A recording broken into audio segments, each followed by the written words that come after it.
नमस्कार, मैं रवीश कुमार। बिहार में हार क्या हुई, बीजेपी में हार को लेकर एक दूसरे को हराने वाले सामने आ गए हैं। लाल कृष्ण आडवाणी, मुरली मनोहर जोशी, शांता कुमार और यशवंत सिन्हा ने साझा बयान जारी किया है। इस बयान पर हस्ताक्षर यशवंत सिन्हा के हैं। अंग्रेजी में जारी इस बयान में कहा गया है कि बिहार चुनाव के नतीजे से पता चलता है कि दिल्ली की हार से कोई सबक नहीं सीखा गया है।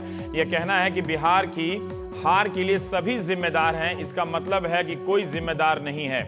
पार्टी के जीतने पर जो लोग श्रेय ले रहे होते, वही अब हारने के बाद पल्ले झाड़ रहे हैं। पिछले एक साल से जिस तरह से पार्टी को चलाया जा रहा है, वो ही इस हार का मुख्य कारण है। हार के कारणों की गहन समीक्षा होनी चाहिए। इसकी भी समीक्षा होनी चाहिए कि कैसे कुछ लोगों के सामने सबको नतमस्तक होने के लिए कहा जा रहा है। सामूहिक नेतृत्व की परंपरा बर्बाद कर दी गई है। हार के कारणों की समीक्षा वो ना करें जो चुनाव के प्रबंधन से जुड़े थे और बिहार चुनाव के लिए जिम्मेदार थे। सिर्फ हार के कारणों पर हमला नहीं है। पार्टी में सामूहिक नेतृत्व की परंपरा को बर्बाद करने का सवाल उठाया गया है। यह कहा गया है कि कुछ लोगों के आगे सबको बंदगी करने, जी हुजूरी करने के लिए मजबूर किया जा रहा है। काउटाउ किया जा रहा है, ये जापानी शब्द है। तो ये है मार्गदर्शक मंडल की समीक्षा और सीधा सीधा हमला। सोमवार को ही बीजेपी संसदीय दल की बैठक हुई थी, जिसमें किसी को हार के कारणों के लिए जिम्मेदार नहीं ठहराया गया था। संसदीय दल की बैठक में प्रधानमंत्री नरेंद्र मोदी भी शामिल हुए थे। वित्त मंत्री अरुण जेटली ने प्रेस से बात करते हुए मोहन भागवत के आरक्षण वाले बयान को हार का कारण मानने से इनकार कर दिया था। उन्होंने कहा था कि पार्टी की जीत या हार सामूहिक होती है। यह चुनाव केंद्र सरकार पर जनादेश नहीं है। जेटली ने यह भी कहा कि बगावती सुर उठाने वाले नेताओं पर बैठक में कोई चर्चा नहीं हुई।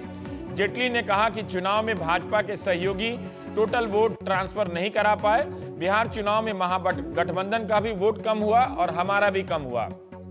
अरुण शौरी, शत्रुघ्न सिन्हा, सांसद आरके सिंह लगातार बोल रहे हैं। इन तीनों ने अपने अपने स्तर पर बोलना शुरू किया, लेकिन मंगलवार सुबह पार्टी सांसद भोला सिंह, जो बेगूसराय से सांसद हैं, उन्होंने कहा कि वो आडवाणी यशवंत सिन्हा के बयानों से मिलता जुलता है उनके भोला सिंह का बयान।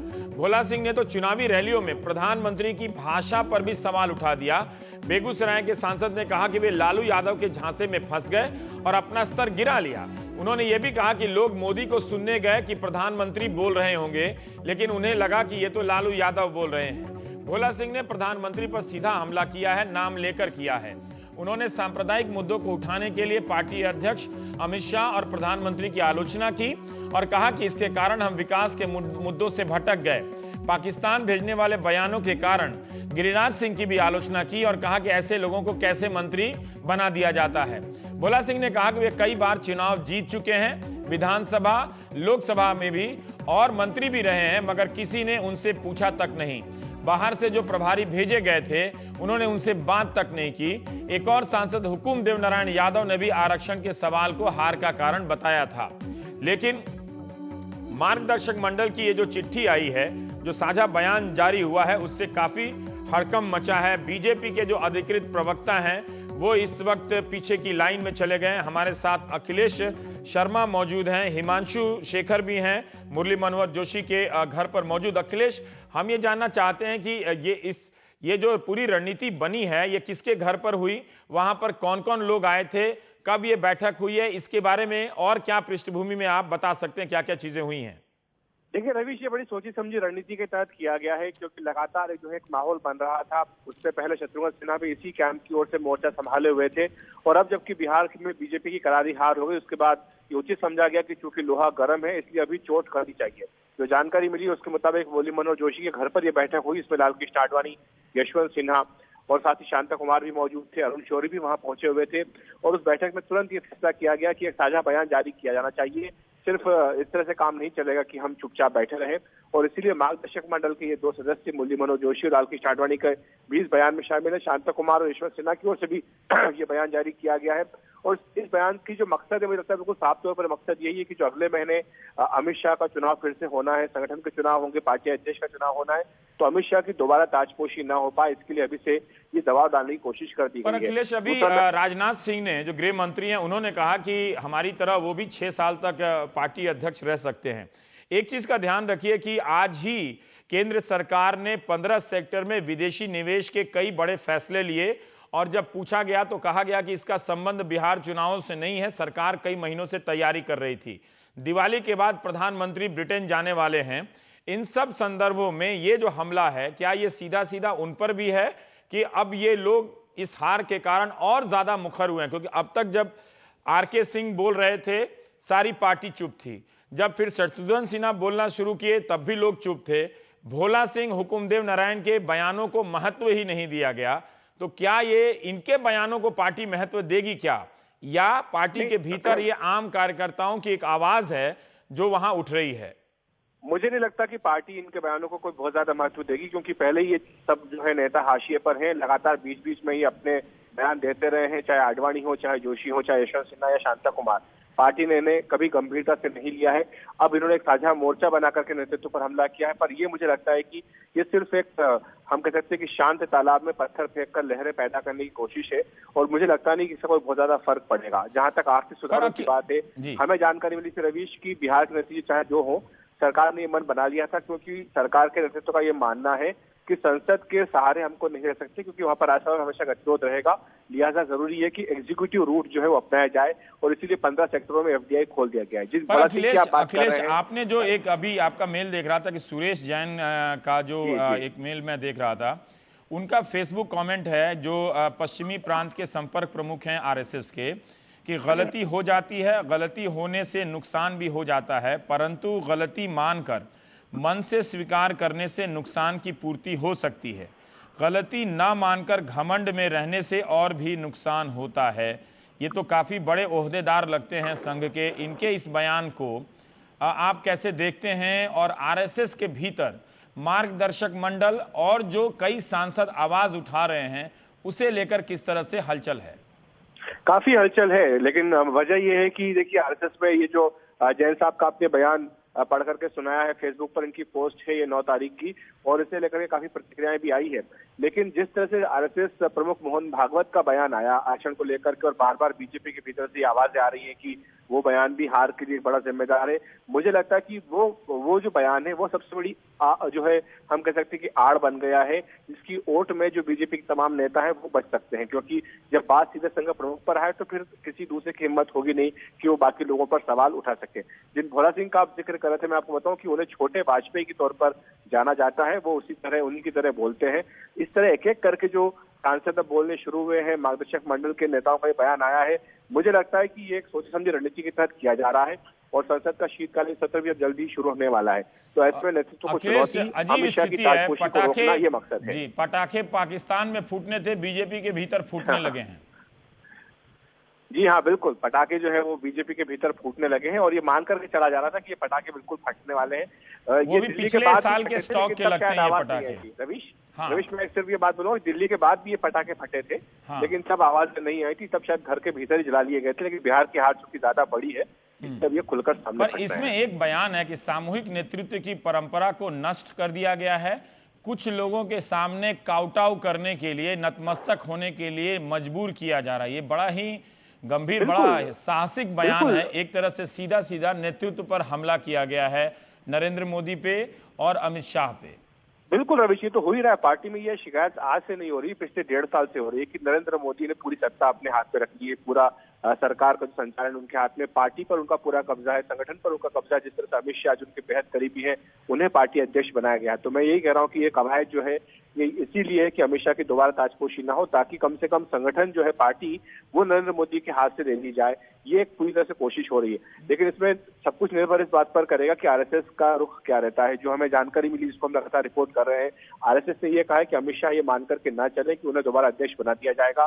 दिसंबर में ये फैसला करने से पहले एक बैठक होगी, इसमें चर्चा के बाद ये निर्णय किया जाएगा। मुझे लगता है कि वो जब बैठक होगी, जब चर्चा होगी, तो उसमें ये जो बुजुर्गों का जो ये हमला हुआ है, इसके इनपुट्स पर भी चर्चा होगी। और मुझे लगता है कि इसलिए ये जो आज का हमला है, इसको काफी बेहद गंभीर माना जाना चाहिए, और ये माना जाना चाहिए कि किस तरह से पार्टी के भीतर एक बड़ा धड़ा है जो छटपटा रहा है इस बात को लेकर के कि ये अटल बिहारी वाजपेयी की पार्टी नहीं है, जहां पर कि सामूहिक नेतृत्व में काम चलता था, सबकी आवाज सुनी जाती थी।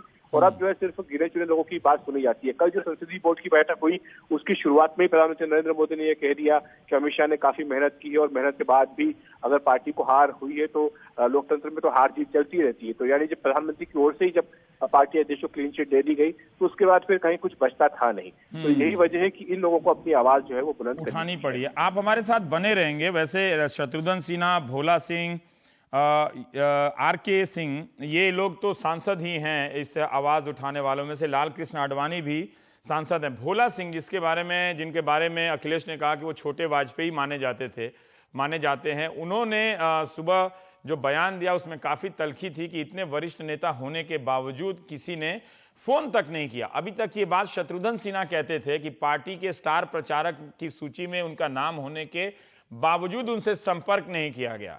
वो पटना में घूमकर सबको बयान दे रहे हैं लेकिन किसी ने उनके बारे में नोटिस तक नहीं लिया। अब भोला सिंह ने भी यही बात कही है, तो इसका मतलब है कि बहुत लोगों के साथ ऐसा हुआ है, बहुत लोग ऐसा बोलने का साहस नहीं कर पा रहे। तो हम आपको सुनाना चाहते हैं कि बेगूसराय के सांसद भोला सिंह ने क्या कहा है। प्रधानमंत्री से लेकर नीचे तक जितने लोग थे वे मर्यादा विहीन होकर हिंदुस्तान की राजनीति के क्षितिज पर छाए रहे। हम अपनी राह से भटक गए थे और जब राह से भटक गए थे तो गड्ढे में गिरना ही था। हमारे साथ बेगूसराय के सांसद भोला सिंह जी भी हैं। भोला सिंह जी, हम ये जानना चाहते हैं कि पूरे चुनाव तक आप लोग चुप रहे, तो कई बार ये बात मजबूत सी लगती है कि शायद कमजोर वक्त में आप लोगों ने एक मौका देखा है चोट करने का। जो इस बयान में कहा गया है कि पार्टी को कुछ लोगों के आगे सारे नेताओं को नतमस्तक होने के लिए कहा जा रहा है, सामूहिक नेतृत्व की परंपरा ध्वस्त कर दी गई है, इस बात से आप क्या सहमत लगते हैं?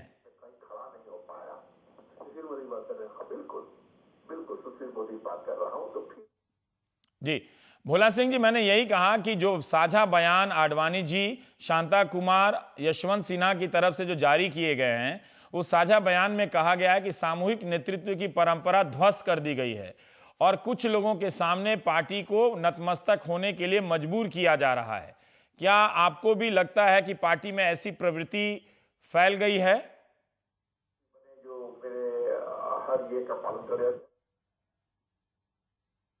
कुछ गड़बड़ हो रहा है फोन से आजकल, लगता है उनके घर में टेलीविजन ऑन है। जी भोला सिंह जी, हम एक बार फिर से ट्राई करते हैं। हम शत्रुघ्न सिन्हा के बयान को सुन लेते हैं कि शत्रुघ्न सिन्हा क्या कह रहे थे बिहार चुनावों के दौरान और चुनावों के बाद। रोज उनका एक इंटरव्यू आ रहा है शत्रुघ्न सिन्हा का, जिसमें वो इन सवालों को उठा रहे हैं।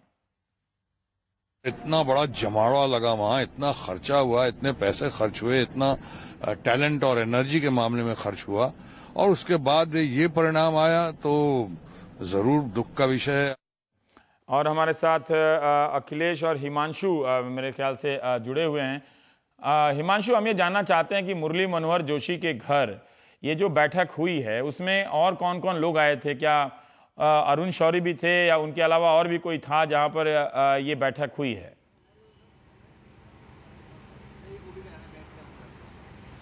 देखिए, अब तक जो जानकारी मिली, इस बैठक में 4 नेता थे, वरिष्ठ नेता बीजेपी के, लाल कृष्ण आडवाणी, मुरली मनोहर जोशी, यशवंत सिन्हा और अरुण शौरी। हालांकि जो बयान हमें दिया गया है उसमें अरुण शौरी का नाम नहीं है, यशवंत सिन्हा का हस्ताक्षर इसमें है, बाकी बड़े नेताओं के हस्ताक्षर इसमें नहीं है। लेकिन अरुण शौरी जब बाहर आए तो उन्होंने भी बात नहीं की है विस्तार से, यहाँ जो मीडिया के लोग पहुँच पाए थे, क्योंकि ये खबर थोड़ी देर से मीडिया को इसकी भनक लगी कि ऐसी कोई अहम बैठक यहाँ पर होने वाली है, तो इसलिए तब तक कुछ नेता यहाँ से जा चुके थे। लेकिन मुझे ऐसा लगता है कि करीब 18 महीने हुए हैं मोदी सरकार के और ये अब तक की सबसे बड़ी बगावत है बीजेपी के अंदर। अगर आप काउंट करें तो 5 नेताओं ने इस बयान का समर्थन किया है। इससे पहले 4 नेता बिहार नतीजों के बाद पार्टी लीडरशिप के खिलाफ बयानबाजी कर चुके हैं। तो कम से कम 9 ऐसे वरिष्ठ नेता हैं बीजेपी के जो अब खुलकर पार्टी लीडरशिप पर, प्रधानमंत्री नरेंद्र मोदी की क्षमता पर, अमित शाह की क्षमता पर, उनकी कार्यशैली पर, उनके काम करने के तरीके पर, उनके फैसले लेने के तरीके पर सवाल उठाने लगे हैं। तो अब देखना बहुत अहम होगा कि जो पार्टी के वरिष्ठ नेता जिनकी अपनी कॉन्स्टिट्यूएंसी रही है, दशकों से राजनीति करते रहे हैं बीजेपी में, अगर वो सार्वजनिक तौर पर इस तरह की बयानबाजी करते हैं तो क्या उनके खिलाफ कार्रवाई करना आसान होगा क्या अमित शाह के लिए, नरेंद्र मोदी के लिए? एक बहुत मुश्किल सवाल है बीजेपी लीडरशिप के लिए। और हम सब जानते हैं कि अब भी ऐसे और भी नेता हैं जो नाखुश हैं, लेकिन अभी तक उन्होंने सार्वजनिक तौर पर अपनी नाराजगी नहीं जताई है, जिनको साइडलाइन किया गया है पिछले 18 महीने में। तो वो भी इंतजार कर रहे हैं कि जब पार्टी लीडरशिप कमजोर होगी तो शायद वो भी खुलकर सामने आए। हमारे साथ विनोद शर्मा है, वरिष्ठ पत्रकार। विनोद जी, मुझे लगता है अभी अखिलेश से बात हो रही थी, वो ये कह रहे थे कि मार्गदर्शक मंडल के इस बयान से सवाल तो उठता है, ये भीतर की आवाज जरूर है, मगर पार्टी इसे गंभीरता से नहीं लेगी। तो क्या ये हम ये समझें कि ये एक तरह की दावेदारी है, ये बताने के लिए कि हम भी हैं, हम भी बोल सकते हैं, अभी चुप रहने का जमाना अभी इतना नहीं आया है कि सब कुछ होता हुआ देखे और कोई कुछ ना बोले?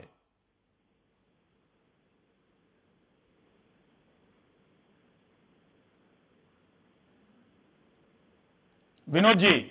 जी, मेरा कॉल ड्रॉप के कारण आप सवाल नहीं सुन सके या आप फोन? मेरा ये कहना है कि जी, आपका सवाल सुन लिया, बस आपने मुझे बताया कि आप मेरे से रूबरू थे।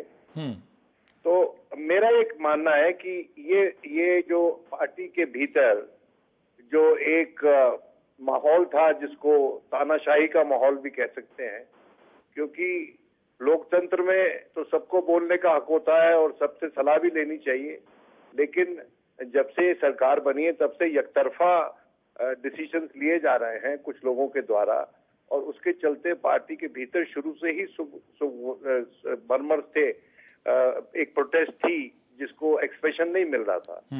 और अब मैं समझता हूं कि चूंकि ये बड़ी हार हुई है दिल्ली के बाद, और जिस तरह से कैंपेन चलाया गया, आपने भी देखा, हमने भी देखा और लोगों ने भी देखा, उस कैंपेन के चलते कोई पार्टी की छवि निखरी नहीं है, पार्टी की छवि गिरी है। और अगर ये लोग बोल रहे हैं तो इनको चुप करवाना आज के दिन मैं समझता हूं मुश्किल होगा, और अगर चुप करवाना कोई कोशिश करेगा तो अच्छी कोशिश नहीं होगी, इनकी बात सुननी चाहिए। जी, अखिलेश हमारे साथ हैं। अखिलेश, इस चिट्ठी में, इस बयान में ये लिखा हुआ है कि हार के कारणों की समीक्षा उन्हें नहीं करनी चाहिए जो बिहार चुनाव के प्रबंधन से जुड़े हुए थे और उसके लिए जिम्मेदार थे। क्या आप बता सकते हैं कि जब मुरली मनोहर जोशी अध्यक्ष थे, लाल कृष्ण आडवाणी अध्यक्ष थे, तब भी पार्टी हारती थी, तो उनके वक्त हार के कारणों की समीक्षा कौन लोग करते थे? बड़ा मजेदार सवाल आपने रमेश पूछा, क्योंकि जब मैंने ट्वीट किया है इस चिट्ठी के बारे में तो ट्विटर के ऊपर मुझे जो प्रतिक्रियाएं आई हैं उसमें एक प्रतिक्रिया ये भी थी कि 2009 में जब बीजेपी हारी थी, लाल कृष्ण आडवाणी जब प्रधानमंत्री पद के उम्मीदवार थे, तब उसके बाद हार की समीक्षा किसने की थी, कब की थी और क्यों की थी और उसका क्या परिणाम आया था। तो ये इस तरह के सवाल आते रहते हैं। मुझे याद है कि उस हार के बाद जब एक बार बैठक हुई थी खुद आडवाणी जी के घर पर, तो उसमें जसवंत सिंह ने यह सवाल उठाया था, खासतौर से अरुण जेटली के पक्ष में के बारे में, क्योंकि अरुण जेटली के पक्ष पूरा जो चुनाव की रणनीति थी उसका प्रबंधन कर रहे थे। जसवंत सिंह ने ये पूछा था कि परिणाम और पुरस्कार में कोई संबंध होना चाहिए, क्योंकि तब अरुण जेटली को राज्यसभा में विपक्ष का नेता बना दिया गया था। तो सीधा हमला अरुण जेटली के ऊपर तब जसवंत सिंह ने किया था। तो ये इस तरह की चीजें होती रहती है पार्टी के भीतर। लेकिन देखिए, बड़ी बात यह है जो विनोद भी कह रहे हैं, इस बात में काफी गंभीर की जो स्टाइल है नरेंद्र मोदी की, अमित शाह की काम करने की, वो लोगों को साथ लेकर के नहीं चल पा रहे हैं। फिर लोगों में ये भावना घर करती जा रही है कि उनके ऊपर फैसले होते जा रहे हैं। जब आर.के. सिंह बोलते हैं, वो सांसद हैं, आर में जब टिकट बचते हैं तो उन्हें नहीं पता होता कि किसको टिकट मिल रहा है, किसको नहीं मिल रहा है। भोला सिंह को नहीं पता होता कि उनकी कॉन्स्टिट्यूंसी में किसको टिकट दिया जा रहा है। उसके बाद फ्रस्ट्रेशन में आके उनको बोलना पड़ता है कि टिकट जो पैसे जा रहे हैं, क्रिमिनल्स को टिकट दिए जा रहे हैं, वो घर बैठेंगे, प्रचार नहीं करेंगे। तो आपके जब सांसद घर बैठ जाते हैं तो निश्चित तौर पर कई सारे गंभीर सवाल खड़े हो जाते हैं। और मुझे लगता है कि चाहे आप लाल कृष्ण आडवाणी को या जोशी के विरुद्ध इस तरह से कहकर के दरकिनार कर दें कि साहब देखिए उनको तो 75 के ऊपर हो चुके हैं, उन्हें सरकार में, पार्टी में कहीं से जिम्मेदारी नहीं दी जानी चाहिए, समझ के समझ से हाँ कहने से फैसला किया गया। मगर शत्रुघ्न सिन्हा, वो चाहे मंत्री आपने उनको नहीं बनाया, आप ये बोल सकते हैं उन पर को जिम्मेदारी नहीं दी गई। लेकिन अगर ये सिलसिला बढ़ता जाएगा तो निश्चित तौर पर कई सारे सवाल खड़े होते जाएंगे। पर अखिलेश, कहीं ऐसा तो नहीं हम कर रहे हैं कि जो मार्गदर्शक मंडल के जो बयान हैं और व्यक्तिगत स्तर पर आर.के. सिंह, भोला सिंह, शत्रुघ्न सिन्हा के जो बयान है, हुकुमदेव नारायण यादव के जो बयान है, उनको हम एक साथ मिला दे रहे हैं। इन लोगों ने भी बहुत गंभीर सवाल उठाए हैं कि किस तरह से इन स्थानीय नेताओं को भी पूछा नहीं गया, उनसे संपर्क नहीं किया गया। अब आप एक पार्टी के सांसद हैं और आपके राज्य में चुनाव हो रहा हो और बाहर से प्रबंधन करने वाले आ जाएं और ये बात सच हो कि आपसे किसी ने संपर्क नहीं किया और आप घर बैठे हों, ये स्थिति तो भयावह है। घर बैठे किसी को अपमानित करने जैसी स्थिति है। अगर भोला सिंह सही बोल रहे हैं तो देखिए, ये तो सिर्फ सांसदों की बात आ रही है रवि सामने भी। आप उनसे पूछिए, वो लोग जो बोलना नहीं चाह रहे हैं, जो बोल नहीं सकते, पार्टी के प्रशासन से बंधे हुए हैं, जिसमें कि आप बिहार बीजेपी के संगठन के लोग होंगे, उपाध्यक्ष होंगे पार्टी के महासचिव होंगे राज्य के, जिनको ये कहा गया कि आपको ये काम नहीं करना है, आपको ये काम करना है। दिल्ली से जो लोग आए हैं, आपको उन्हें रिपोर्ट करना है। आप जो अभी तक काम करते आ रहे हैं, आपको इस काम से हटा कर किसी दूसरे एक ऐसे काम में डाल दिया गया सब कोई महत्व नहीं है, जिससे कि आपकी कोई दक्षता नहीं है। तो ऐसी कई चीजें लगातार हुई है। मगर हाँ, उसको संतुलन करने के लिए मैं ये भी कहूंगा, जब मैं बिहार में गया हूँ, मैंने घूमा हूँ, मैंने देखा है कि किस तरह से अमित शाह ने वहाँ पर बैठकर काम किया, उनकी टीम ने वहाँ पर काम किया, रात के जिला स्तर पर उन्होंने प्रयास किया, कार्यकर्ताओं से जीवन संपर्क स्थापित किया। परिणाम जो है निश्चित तौर पर अखिलेश, जब वो ये सब कर रहे थे तब ये कैसे हो गया कि शत्रुघ्न सिन्हा छूट गए, भोला सिंह छूट गए? और इस चुनाव से बहुत पहले मुझे बिहार के एक एमपी ने मुझसे पूछा था कि आखिर हम कब तक डरेंगे, कब तक डर के हम इस तरह से चुप रहेंगे। तो अब लग रहा, पहले मुझे लगा था कि वो शायद उनकी व्यक्तिगत राय होगी या किसी वजह से उन्हें मंत्री नहीं बनाया गया तो बोल रहे हैं, लेकिन अगर फिर भी इतना अमित शाह संगठन के स्तर पर, अंतिम कार्यकर्ता के स्तर पर अगर सक्रिय हैं, फिर भी एक सांसद खुलकर बोल रहा है कि उनसे पूछा तक नहीं किया, फोन तक नहीं किया गया। देखिए, ये अमित शाह की एक स्टाइल है काम करने की, क्योंकि वो लगातार गुजरात में चुनाव लड़ाते रहे हैं। यूपी में भी लोकसभा के चुनाव के वक्त आपने देखा कि उन्होंने किस तरह से बीजेपी को 80 में से 73 सीटें दिलवाई। वो अपने एक समानांतर संगठन खड़ा करके काम करते हैं। उन्हें लगता है कि जो मौजूदा संगठन है उससे अगर आप काम करवाएंगे तो वहाँ पर कई लोकल जो फैक्टर्स होते हैं उसमें उनकी अपनी जो पसंद नापसंद है वो फैसलों पर और परिणाम पर असर डाल सकती है। तो ये वजह रहती है, मगर शायद उनके काम करने का तरीका वो जो है वो उत्तर भारत के राज्यों में उस तरह से नहीं चल पाता।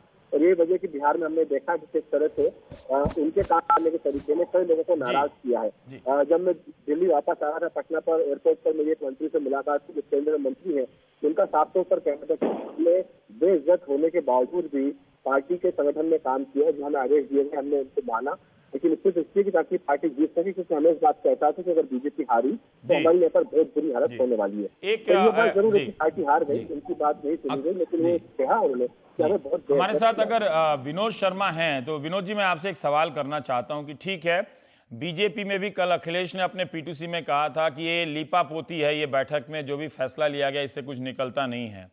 हम ये देख रहे हैं कि वहां भी हार के कारणों की समीक्षा नहीं हुई और कुछ लोगों ने सवाल उठाए, लेकिन लोकसभा में हार के बाद क्या कांग्रेस में इस तरह की किसी पार्टी में ये समीक्षा जो है वो एक औपचारिकता ही है, या तो कुछ लोग बोलेंगे या कुछ लोग नहीं बोलेंगे, कोई बड़ा फर्क नहीं आता है? विनोद जी, बिल्कुल ठीक बात कही आपने। जो एंटनी कमेटी की रिपोर्ट है, हाँ, पे वो अभी तक ठंडे बस्ते में कांग्रेस में पड़ी हुई है।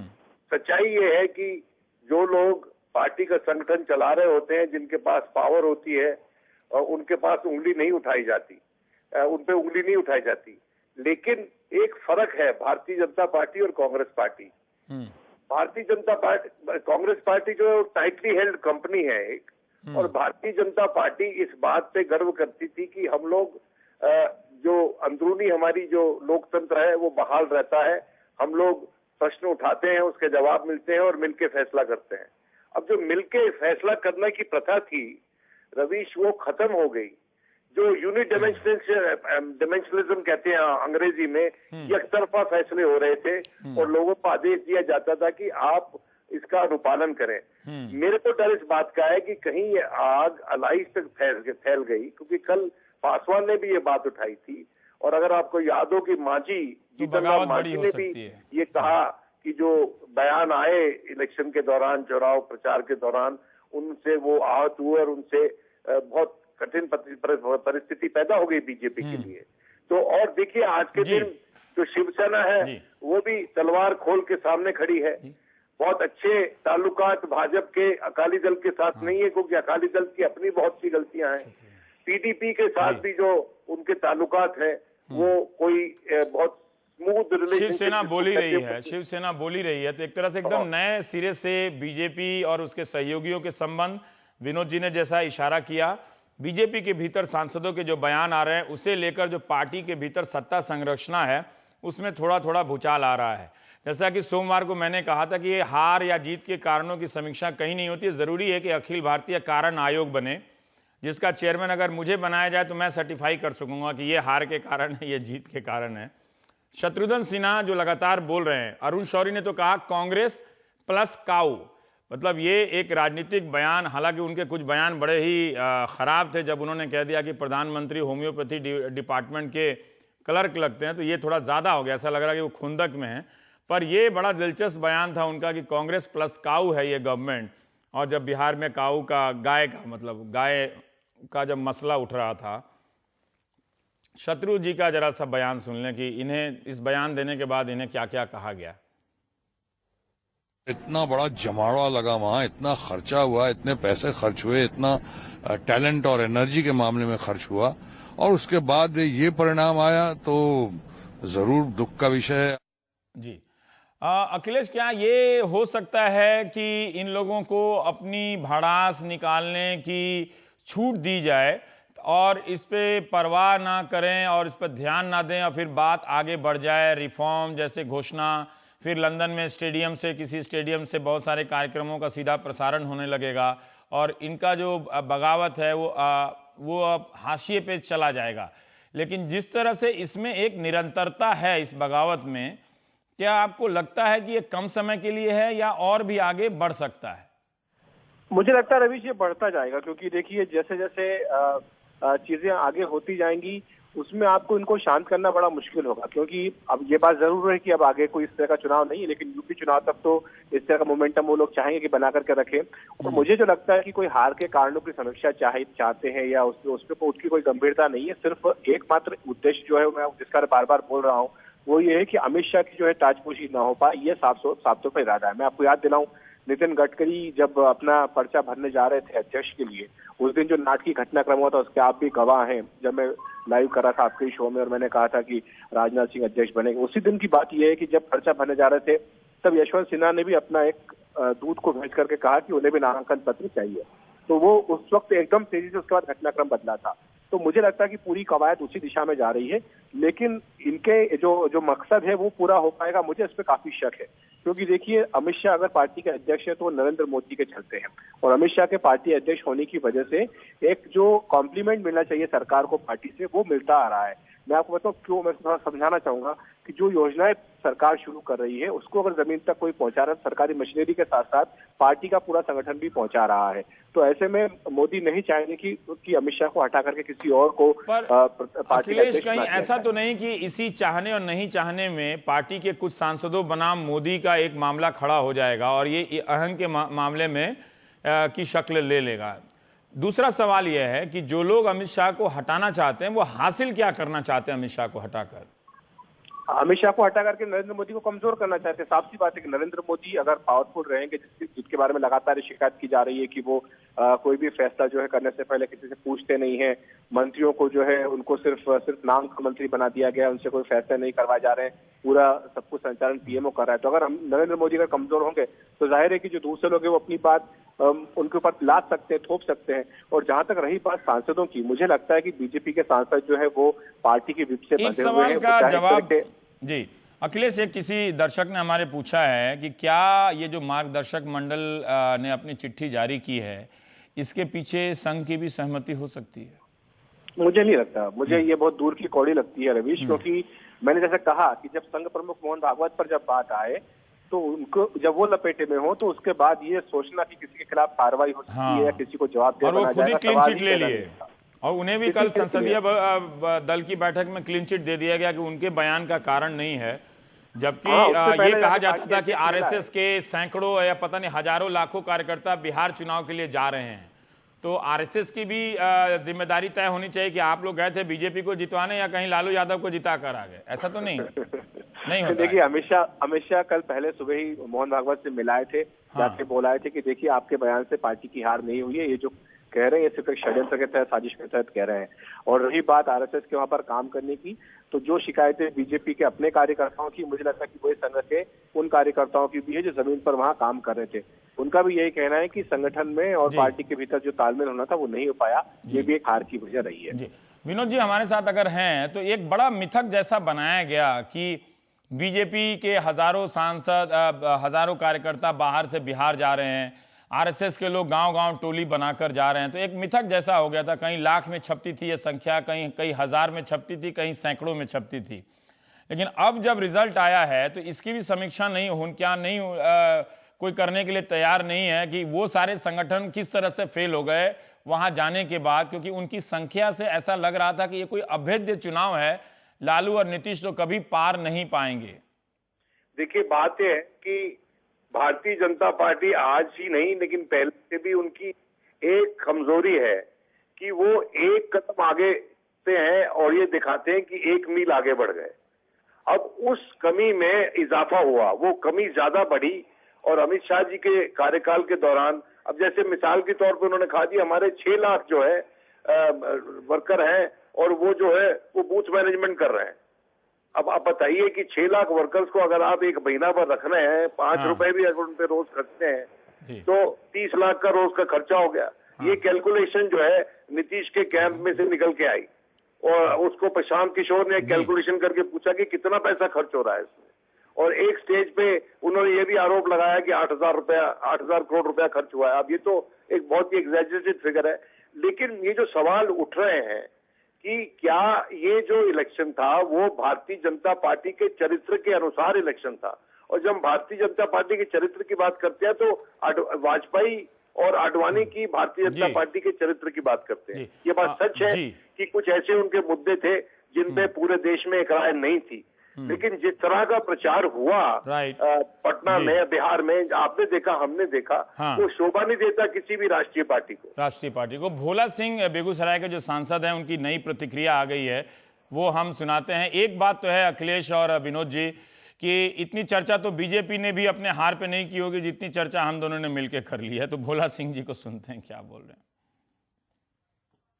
जो प्रश्न हमने उठाए, इन तमाम वरिष्ठ नेताओं ने भी उसी प्रश्न को उठाया है और एक तरह से हमारे बयान को ही उन्होंने आशीर्वाद दिया है, उन्होंने उसकी शुभकामना की है।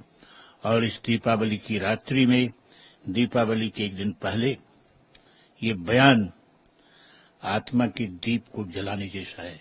इस दीपावली के मौके पर पार्टी के नेताओं ने जो जन्म दिया, इसकी विरासत फिर जग गई है और पार्टी मरने से, आत्महत्या होने से पार्टी अपने को बचा रही है और वो आगे मंजिल तय कर रही है। अमित शाह, आप चाहते हैं अमित शाह रिजाइन करें और पार्टी प्रेसिडेंट के पोस्ट? क्यों नहीं, अगर वो जिम्मेवार हैं, चुनाव के कैंपेन के तो जिम्मेवार हैं, मोदी भी जिम्मेवार है, सब कुछ तो उन्हीं की राय मशविरे से हुआ है। अगर जीत से उनका सेहरा मिलता है तो हार से क्यों नहीं उनको आलोचना होगी, क्यों नहीं जिम्मेवार माना जाएगा।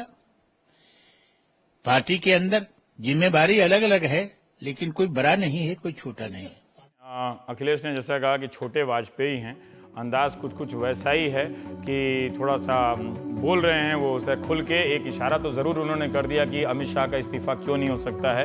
हो सकता है कि हम ये भी देखें कि बहुत सारे नेता लोग अब अमित शाह और प्रधानमंत्री के समर्थन में बोलने के लिए आएंगे। 2 लाइन बटेगी, जैसा मुख्तार अब्बास, माफ़ कीजिएगा, नकवी ने कहा कि हार के बहुत सारे दोष होते हैं और जीत के बहुत सारे दोस्त होते हैं। ब्रेक के बाद ज़रा फिल्मों पे की तरफ चलते हैं कि सलमान खान दिवाली के मौके पर आपके लिए नई फिल्म लेकर आ रहे हैं। थोड़ा थोड़ा उत्सव के अब मूड में हमें अपने आप को ले जाना चाहिए। बहुत हुआ हार और जीत की समीक्षा, ब्रेक के बाद।